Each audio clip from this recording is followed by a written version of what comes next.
Fairview's coffee has mysteriously gone missing. Mayhem ensues when strange, coffee-craving zombies plague the city. Detective Mickey Potatoes, an overworked public servant, uncovers why ordinary citizens are losing their minds and how to stop the coffee apocalypse. But it involves the mafia.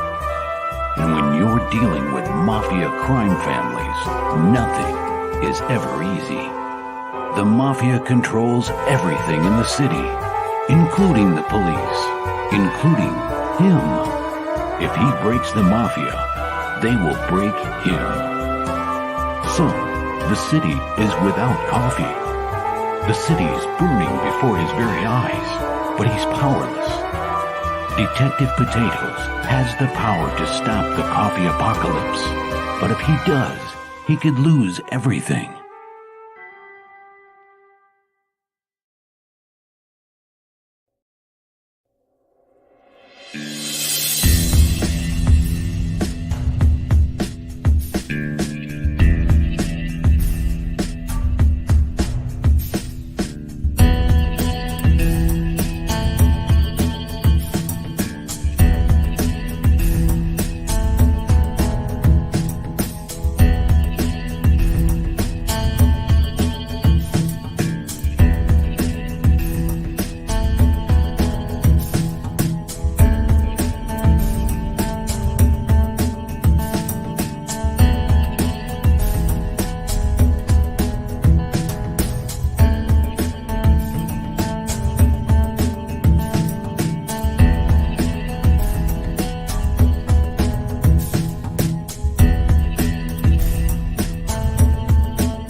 The Immortal Mask, a 1970 superhero crime noir adventure that follows a retired soldier who is given a covenant interview with a death row inmate. What he learns from the interview thrusts him into Atlanta's shadowy underworld. He'll have to utilize his military training to survive from being hunted for the information that could topple the most powerful ruling class in the city. This is not a pre-order or a crowdfunding campaign. Get your books now at thenunneleys.com.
Madness Entertainment Group presents the Madness Comic Network with original programming and additional comic-related content.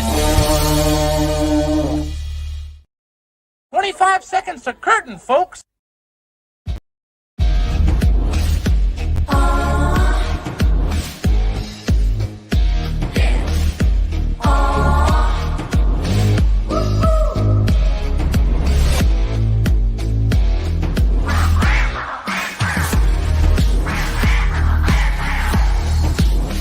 Your favorite podcast is Critical Blast.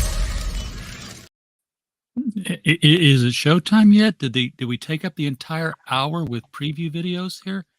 I don't know, man. Maybe It felt like it. I'm like, wow, I got to start trimming these things down to these 30-second spots or something. But we appreciate all the sponsors on the Madness Comic Network. Don't get me wrong. I'm just tired and cranky and old. So already got an active chat out here. Crystal McGee, good to see you out there, Crystal. Thanks for popping in. And Pops is out here running the Madness Comic Network behind the scenes, has the link to the Kickstarter here in the chat. I'm going to go ahead and, well, I can't pin it because Pops, pin it on your side. You're in the other view window. But we do have the link to the campaign right below this video, folks. So if you just scroll just a tiny bit, you'll see the link underneath the window. Click it and get to that Kickstarter campaign. And when they get there, Alex, what are we going to see here? What is this? Wait, what? What are we going to see on this campaign? I could share it, but I want to save it for later. I don't know that I understand the question. What? It's your campaign. What? Okay, there it is. What are we looking at? What is this project? Oh, yeah. Okay. Yeah. Sorry, my head's in the clouds after the 8 minutes of commercials. I don't know what I was. Oh, I know. Yeah. I know, mine too. We are doing an anthology of strongman stories that pays homage to the classical peplum sword and sandal genre that was big in the late 50s and up through the mid 60s. Oh, and this was is this considered pulp or was this an offshoot of pulp? Because I know it was it reminds me of the Conan stuff. It definitely has its roots in pulp in a lot of ways. These movies really, the modern peplum sword and sandal stuff really came into vogue around the time that bodybuilders were becoming international superstars. And who is the most well-known international bodybuilder superstar of the pulp era? Charles Atlas. You would see his commercials and inserts for how to get the Charles Atlas body in every single pulp magazine, every comic. I mean, even into the 90s on cartoons, they would be making Charles Atlas references. And it was only a dime. All you had said was 10 cents and you could become like him. Yeah, resistance training to a stronger body. Was it called ice? Dynamic resistance, I think was Yeah. his method. Which turned out to be pushing a wall, and stuff like that. So it was. Well, I mean, if you push a wall hard enough, long enough, yeah. And I guess so. For me, I found out that just lifting and toting boxes of comics back and forth is pretty good exercise. I don't know about muscle building, but it certainly has drained my body of every molecule of sweat that I can produce.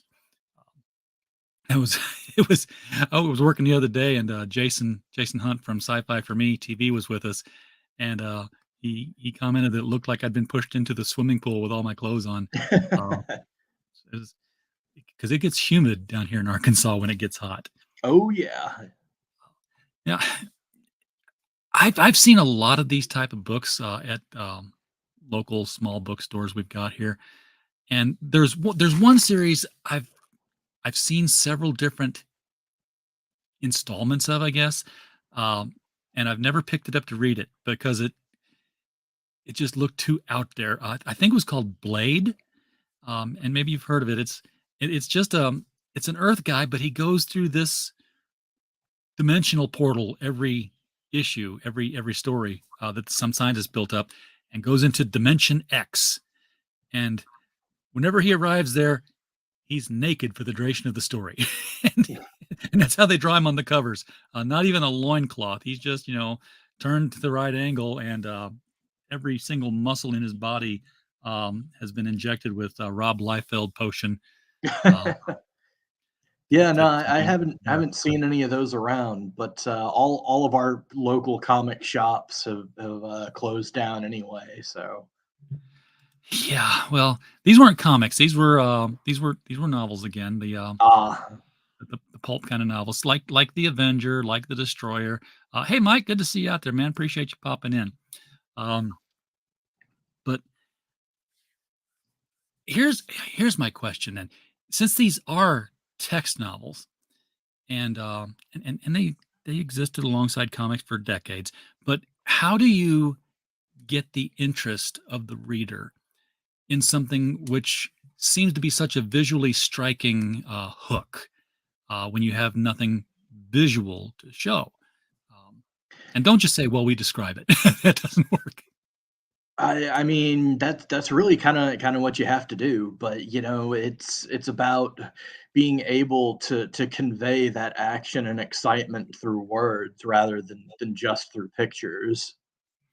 And one of the things that we've been doing as part of our promotion for this has been plugging a lot of the old movies from the 60s and stuff to give people an idea of the kind of stories that they'll find. This project is actually an homage to a TV series called The Sons of Hercules.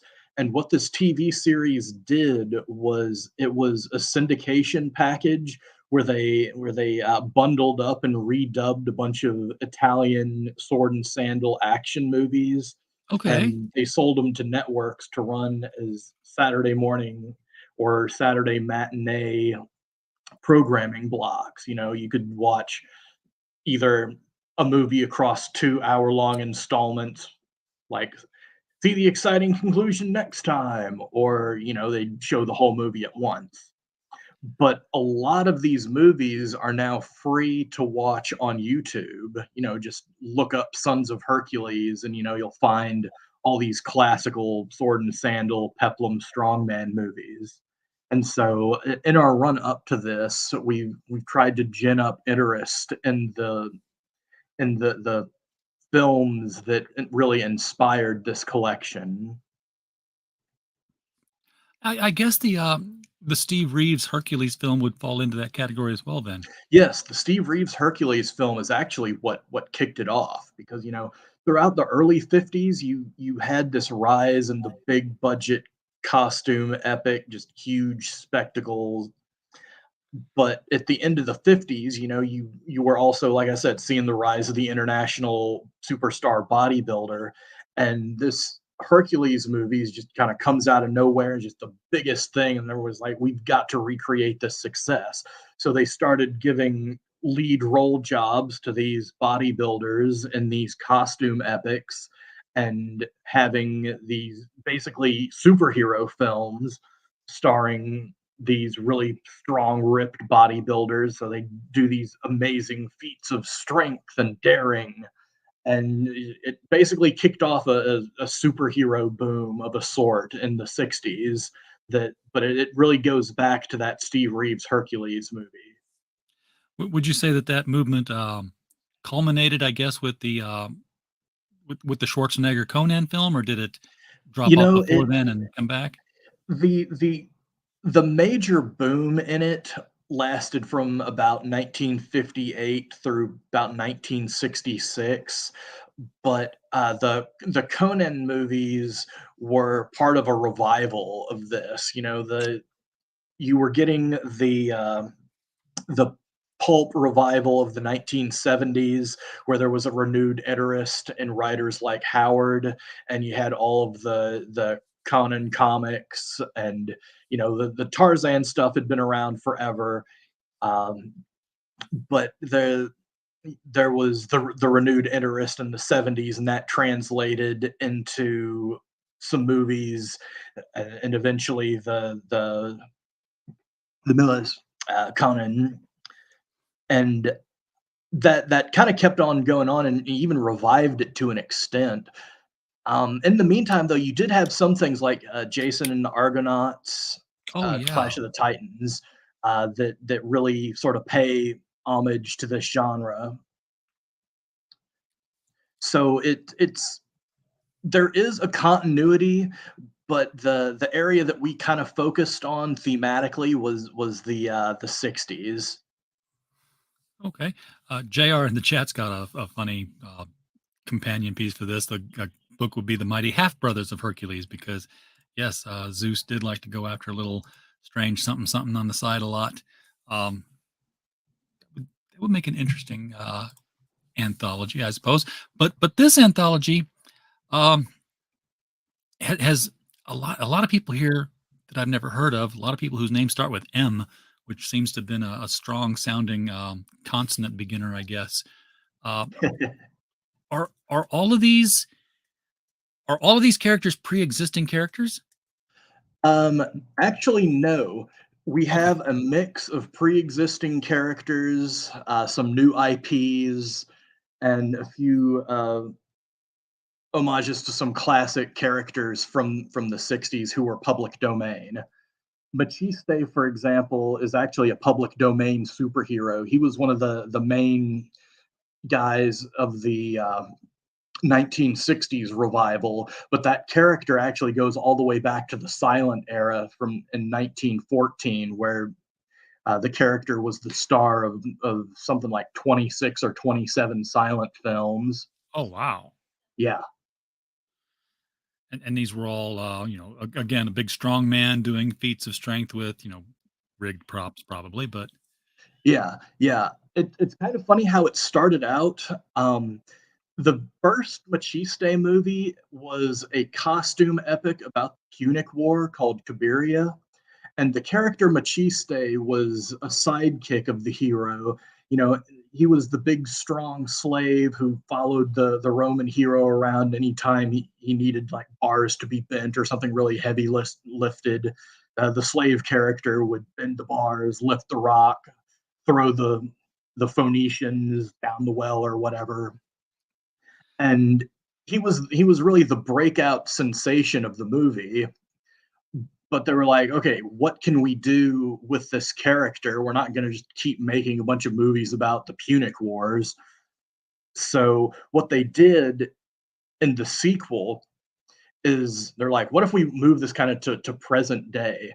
So in the sequel, you have this lady who's basically on the run from the mob. She's inherited a lot of money, and she's got these goons who are chasing her, like kidnap her, hold her for ransom or whatever. She ducks into a movie theater that happens to be playing Cabiria, the first Machiste movie. It's the scene where he's bending the bars to let people out of the prison. She sees the guy and like, he's the man who can save me.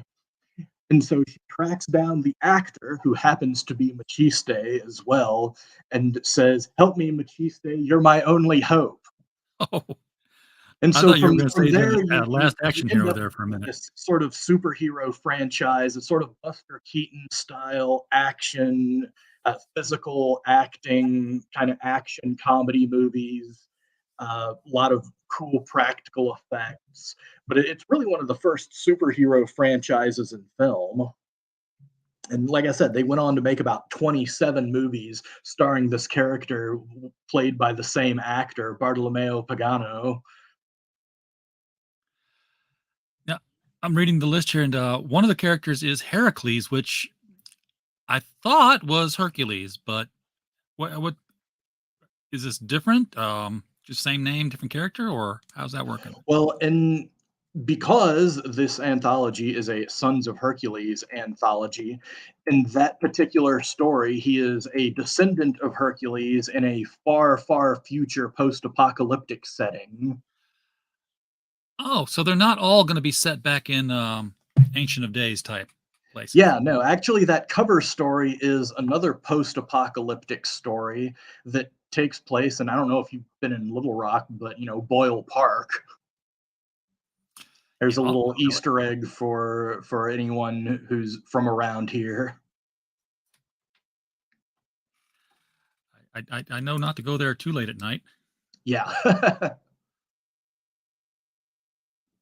So the idea for this collection was, since the original Sons of Hercules series took a bunch of unrelated movies and packaged them and thematically tied them together, I wanted to try to do the same thing. And we approached several of our best authors who I thought would be a really good fit for this and said, okay, this is what we're looking at doing.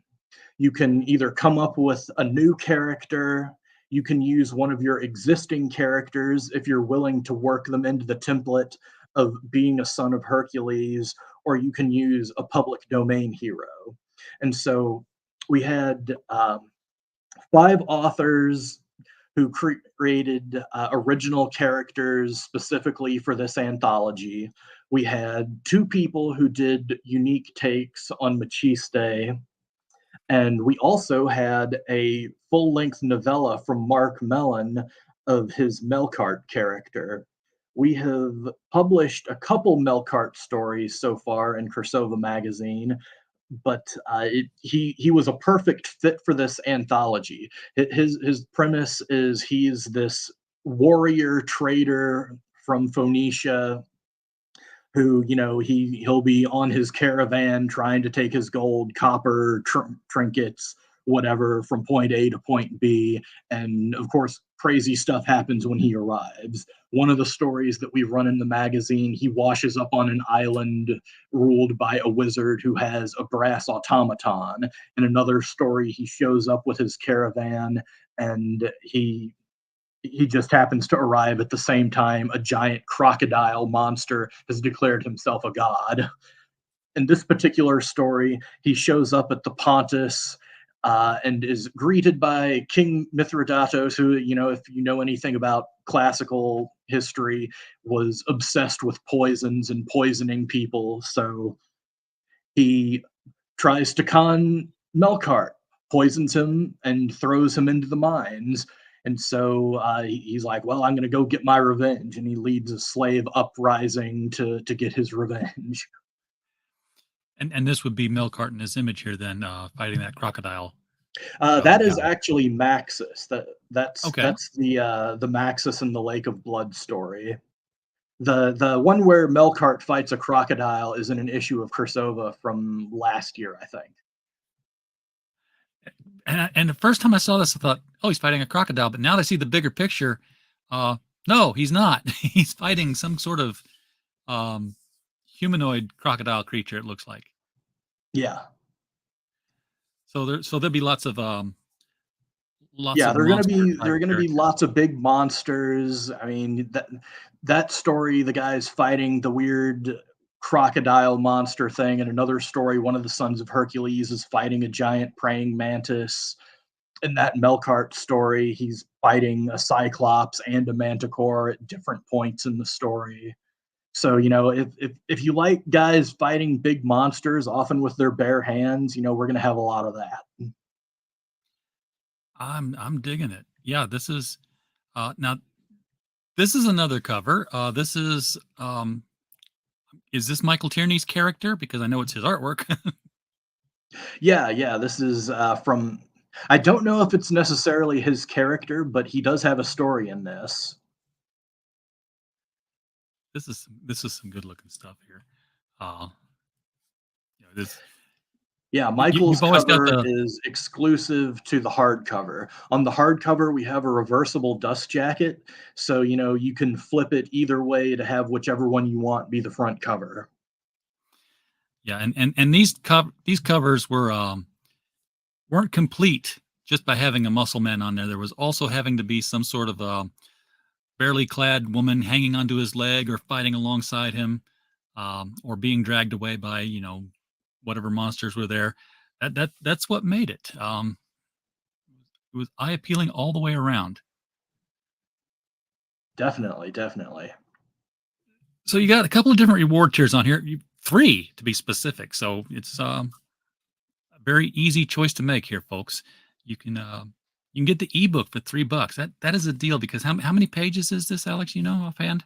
I don't know how many pages it'll be in ebook, but it's 70,000 words, which in print I think comes to like 200 pages.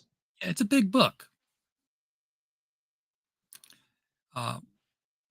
So you got the hellet, the hoplite, and the signed hoplite. What do these words mean? That it sounds like you're throwing Scrabble tiles out now. What's that? What are they mean? Well, kind of going with the Greek antiquity theme with a lot of our characters. The helots were kind of like the peasant slave types. The hoplites were the citizen soldiers who formed the phalanx. And of course, and Myrmidon were the heroic warriors. Is there a Myrmidon level? There is. Okay, never mind. I'll get back down to that. So you can get the paperback, you can get it signed, but only in the U.S. Yeah, sorry, the signed copies are too expensive to ship overseas. I'd probably have to charge people about as much as the book itself would cost to get it shipped to me, signed, and then mailed international. Yep. But we do have book plates if anybody wants a signed copy and have a book plate instead. Yeah. Now, and these are signed by Abraham Strongjohn, who so it's just one of the authors signing. It's not the whole kit and caboodle. Or yeah, just one of the authors. The one who has the cover story, though. So okay, well, yeah, that's the lead. This is the Myrmidon level, which you had mentioned is the exclusive hardcover. You can only get this one on the Kickstarter, folks. And this is the one with the reversible dust jacket, so you can make the front of the book be whichever piece of artwork you would prefer it to have. That's a unique idea. I like that. And you can get the Myrmidon signed as well. This is the same artwork, but now with the trade dress treatment on it. I see the magic words under this volume 1, which automatically plants the idea that there's more.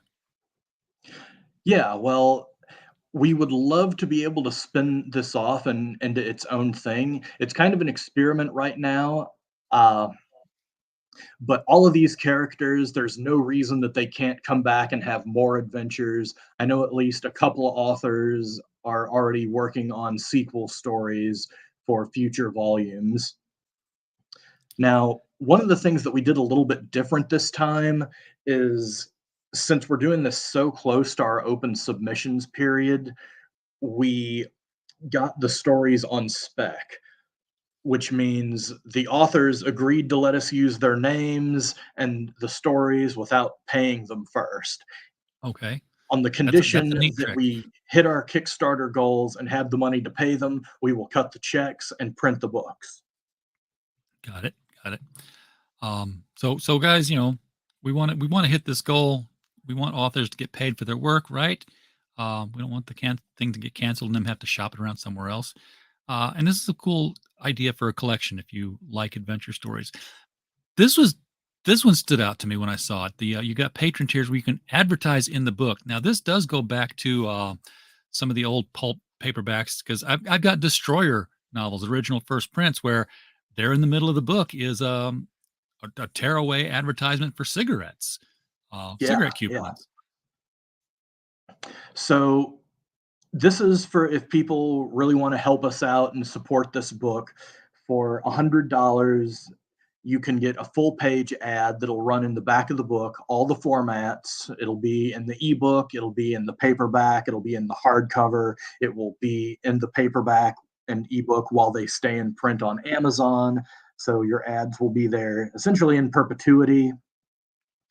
And we also made sure that we had flexible tiers so that if anybody wants to advertise and still get the books, they can still get the books in addition to the advertisement. And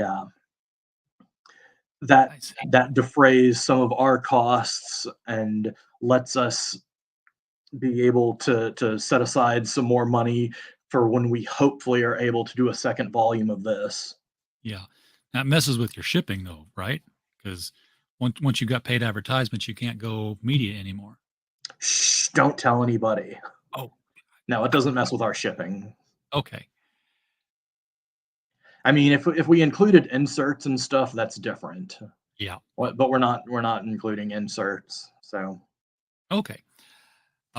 Where is the money going? It's going to you guys. It's going to go to the authors, folks. So, and the artwork's already been paid for. yeah, we already paid our artist Kevin John Jacobs, who is the main artist for the Paladin Dragoon comic, which I don't know if you've seen that around, but it's been showing up in the Iron Age circles lately.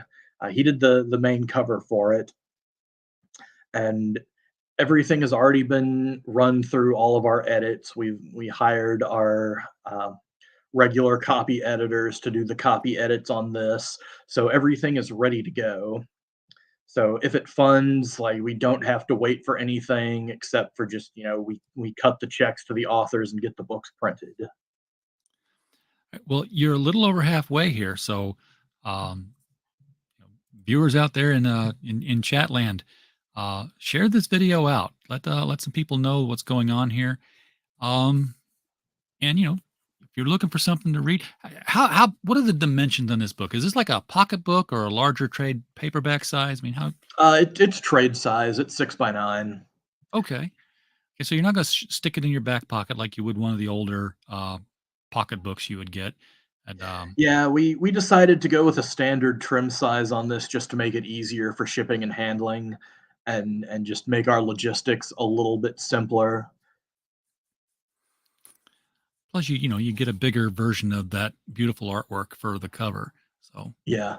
I mean, we've experimented some doing pocket paperbacks, but the problem is printers still treat them as a novelty, so it's more expensive to print up a pocket paperback than it is a trade paperback. yeah. George Peter Gatsis says it's a nice concept. George, you should have been here earlier when you'd have heard Hey, that thanks, George. Good to the see you. entire concept is based off a public domain television series called The Mighty Sons of Hercules, which are all out there on YouTube. George runs a show which plays public domain movies, and Yeah. This stuff is definitely up George's alley. I mean, hey there, Puma Fist. Thanks for popping in. Appreciate it. Yeah, it would definitely be, because I know that he's always looking for more public domain movies to clean up and share out on his channel. And if you haven't gone to the George Peter Gatsis channel, go out there and give that a like and a subscribe while you're at it. yeah, and if you guys aren't really familiar with the character of Machiste, he's actually, a couple of his movies have been on Mystery Science Theater. Probably the most well-known Machiste movie for that very reason is Mole Men Against the Son of Hercules. Oh, geez. Absolute Those mole men, classic. they got around. Yeah, I mean, they fought Superman, and it's then a great movie if you can get past the fact that it's shot day for night in bright ass noonday sun. oh, that happened in so many of the Republic serials that we're seeing. It's like, wait a second, isn't this supposed to be night? How come they're casting shadows? Yeah. So, like, there'll be huge shadows, but everybody's standing around with these torches. But the mole men can't be out in the sunlight, otherwise they burst into flames and then turn into bones and crumble to dust. Roland Nyanza says, I hope this earns out so I can write a Machiste story for volume 2. Well, you can help that. You can pick a tier and get it a little bit closer. We're over halfway to the goal. 14 days to go. Of course, these things, they plateau right about now, and then they spike again near the end. But love to see another 100 backers get on this and push it over the top. Definitely. Yeah, we got up to over 2,000, something like 2,500 in the first couple of days, but then of course we hit the Kickstarter plateau. Yeah. So you guys publish a lot of different things. What's on the horizon beyond this? We're focused on this, but you guys are always planning the next. We've got so much stuff going on. I just finished edits on Michael Tierney's latest Wild Stars novel, which we're going to be serializing in 2024. We're serializing Wild Stars 7 right now, and we're going to be releasing the collected edition sometime later this fall of Wild Stars 6. So we've got a lot of Michael Tierney stuff coming out, and that's been pretty big for us lately. Giving up the comic shop has been the best thing for his writing. Yeah, I mean, the thing is now that he's retired, he can knock out a Wild Stars novel in about 4 weeks. It probably takes me longer to get my edits in than it does for me for him to write them. Now, interesting. Rob brings up an interesting point here. He says his usual fare is female protags getting themselves in trouble, and of course, that would be a different perspective, point of view from the story. But it also makes me wonder: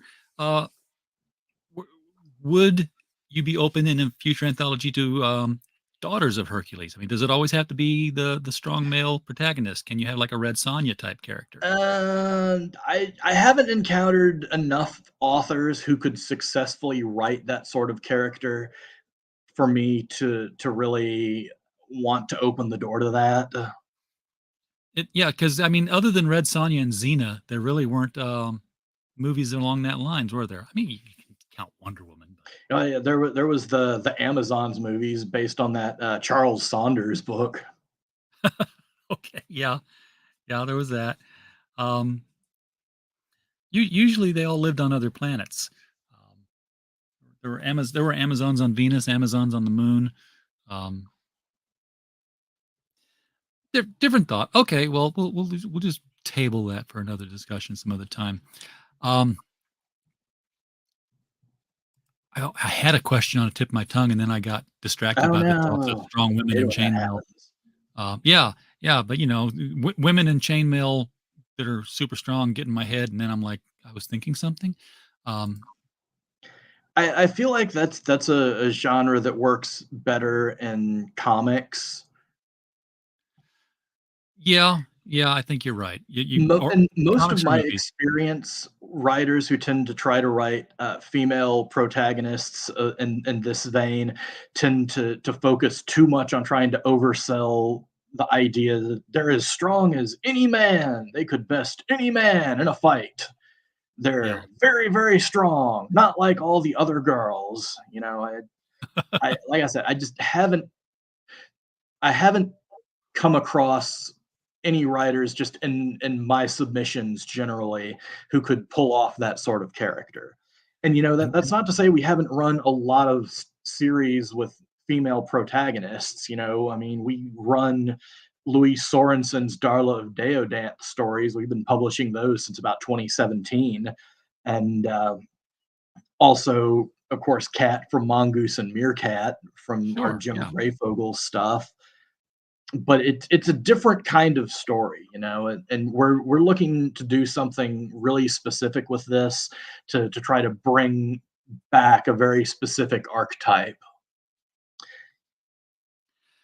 Yeah, and of course, in the case of Red Sonja, she's always better than any man, and unfortunately, she's taken a vow that she won't, get relationships with any man unless he can best her, and none of them have so far.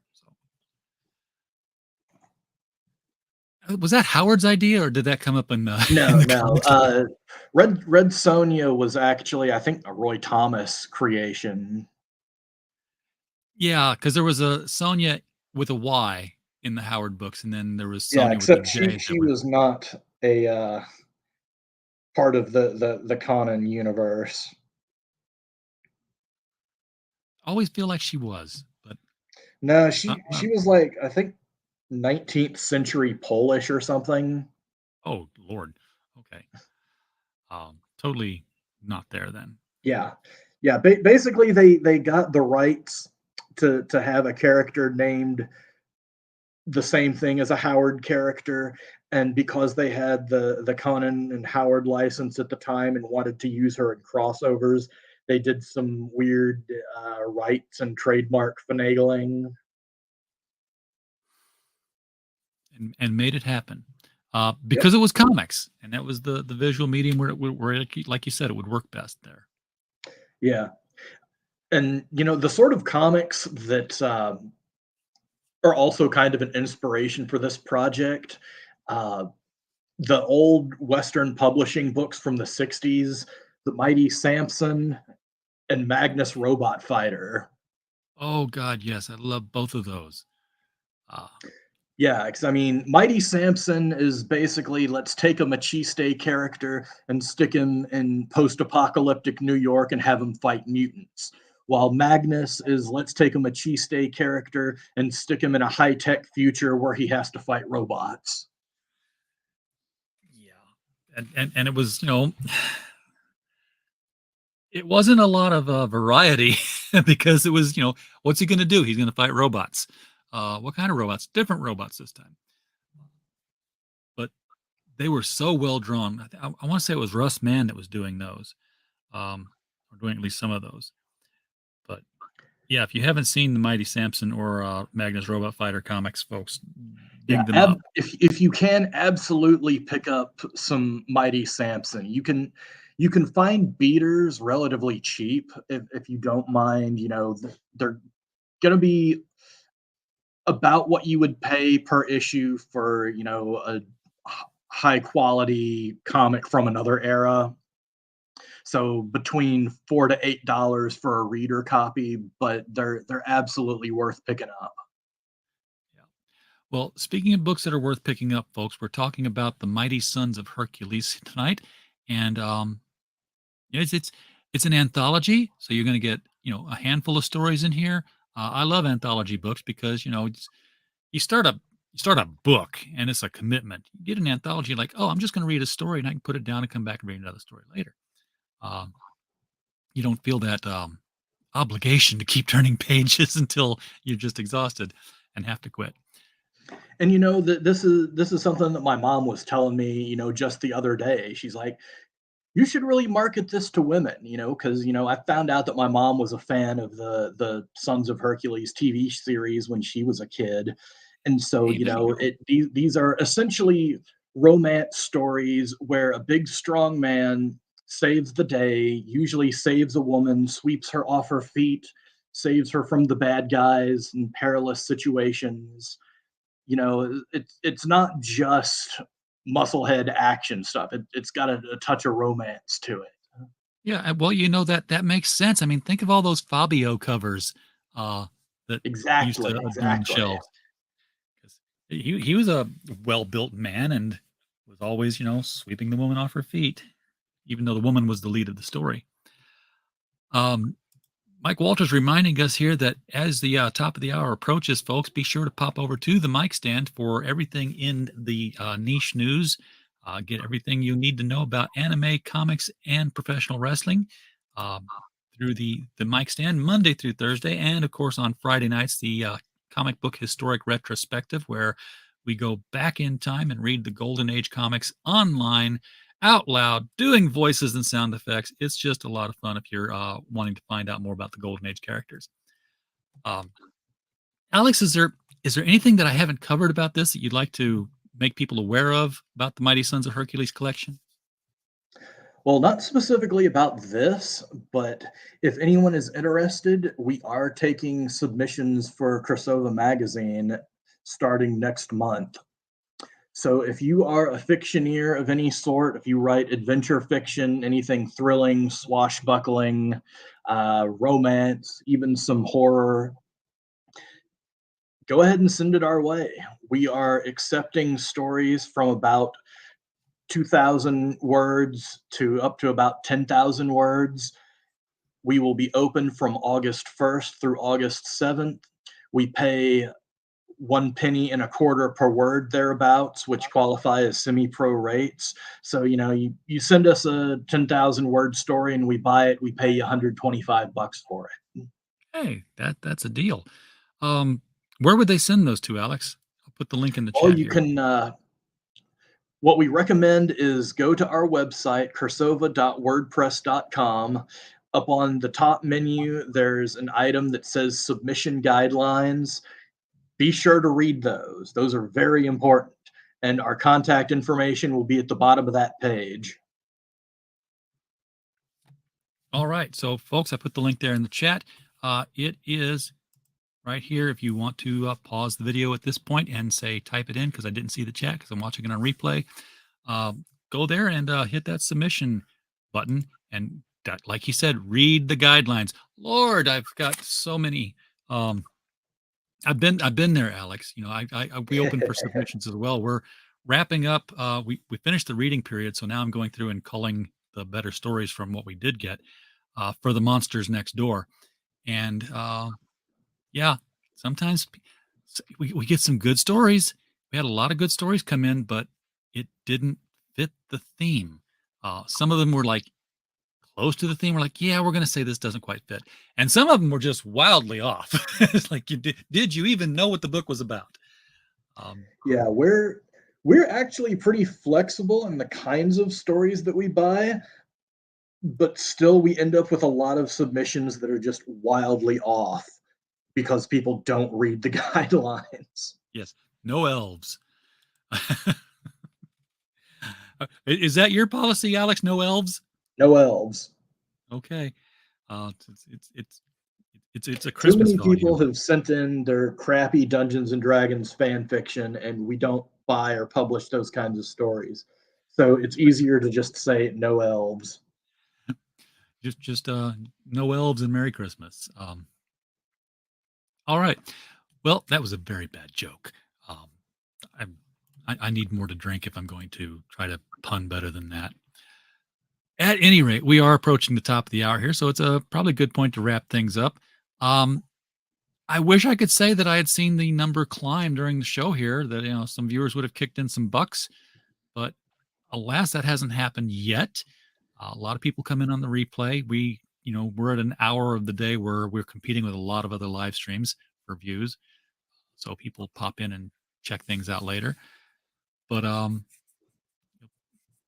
folks, action and adventure right here between the pages of The Mighty Sons of Hercules from Cirsova magazine, Cirsova Publishing. 2 weeks to go. Don't wait till 2 weeks is over. But if you do feel inclined, at least click on the little green button that says remind me. One below the green button that says remind me, so that you'll get those little emails saying, hey, we're almost done. Give us the money. Woody, we got to raise your bar, my friend. Your pun appreciation bar. So with that, Alex, thank you so much for coming on the show tonight and Thanks for having me. and talking about you. I learned a lot about this. I did not know there was a TV show. And now I want to go seek it out and watch some of these things. Yeah, it's all on YouTube, or maybe not all of it, but a lot of them. After the show, I can do a thread of some of the best YouTube links. Cool. All right. Folks in the chat, thank you so much for being here tonight. We don't have a show without you guys showing up and giving us your eyes for a little bit and your ears. And, sometimes your clicks. We do appreciate that. Share the video out to your friends. Let them know what Alex is doing here. And maybe, this will be something that is up their alley as well. And they would like to get in on it. And as always, while you were here, we just hope you had a blast. Good night.